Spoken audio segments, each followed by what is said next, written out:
Hey guys, so today you and I are going to talk about mental models. So let's get into it. So the question in question was, hi Frederick, how can you develop a good mental model of the code base that you are working on? So usually the way I do it is that uh, I need this takes a little while, even for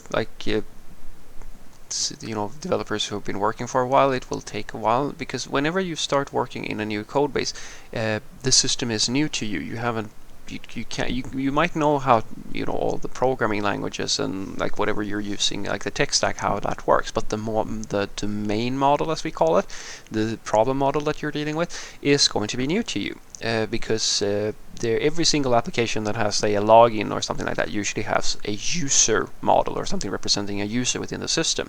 But although that thing is probably in every single system, right, it's going to behave a little bit differently. It's going to be found in different places, and it might have different, depending on if you're using classes or what you're using. It might be different methods or different services that use it.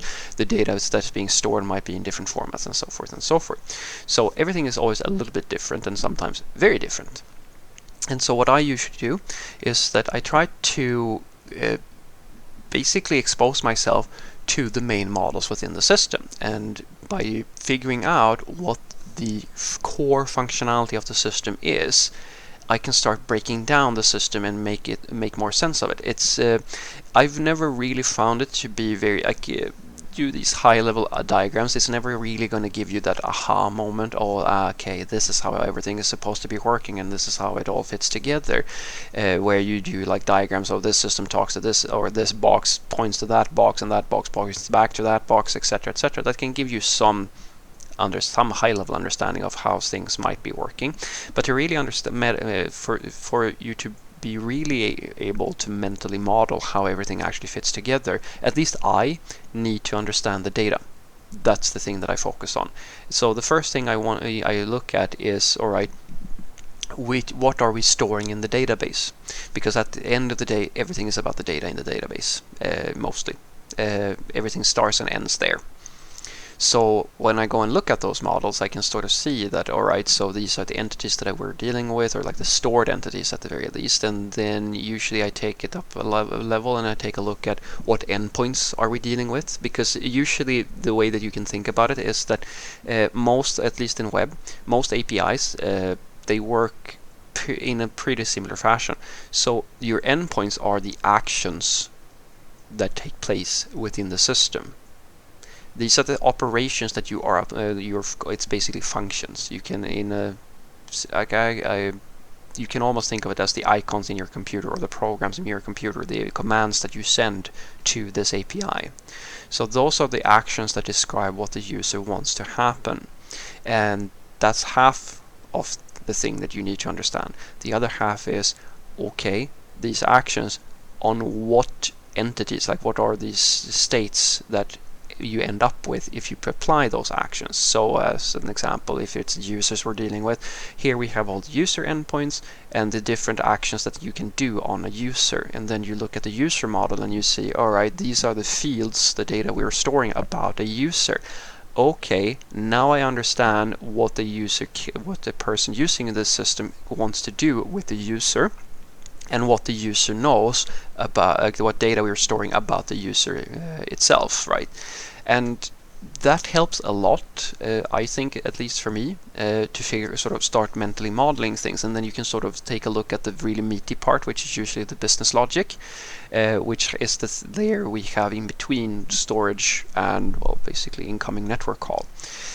And now it becomes a little bit more tricky. And I usually tell software developers, especially the ones who are a little bit newer at this, who in many cases feel a little bit of anxiety that they don't really fully understand the system, and I say, that's okay. It's not going to be easy for you. to just understand all the things immediately. I mean, I can't do it, and I don't know anyone who is like the people who are more senior than me. They can't do it either. It takes a while to learn all the things because the systems that we work on are usually pretty big.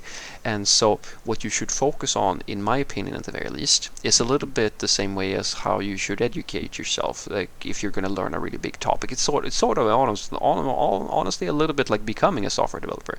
There's so much that you have to know in order to be a full-fledged software developer that you can't just sit down and learn it all in a week. That's going to be impossible. So what's better for you is to have some strategy for how to learn all the things that you need to learn, and then slice it down into pieces instead, and take each piece as you go, and try to, when you're dealing with one part of the system, try to focus on really understanding that part. Because when you once you learn how that part works, then it becomes easier for you to learn the next thing. And when you understand the next thing, you have two pieces of the software, and you start to very quickly figure out that all of these things are connected in some way or one way or another. And if you just take the time to learn each piece individually, you will start to the veil will unfold, and the matrix code is going to start making sense to you because you're taking it step by step. You're iterating on trying to figure the things and the stuff out, right?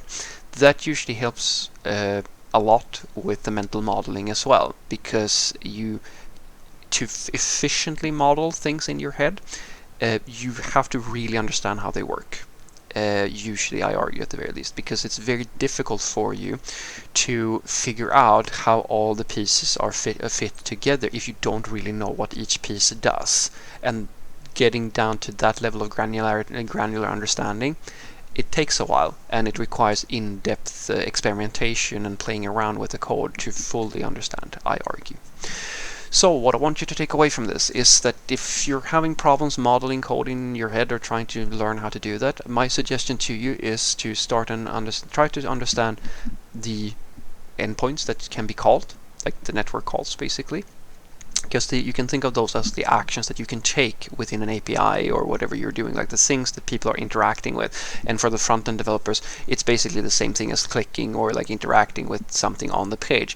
Those are the things that the user can do with the system.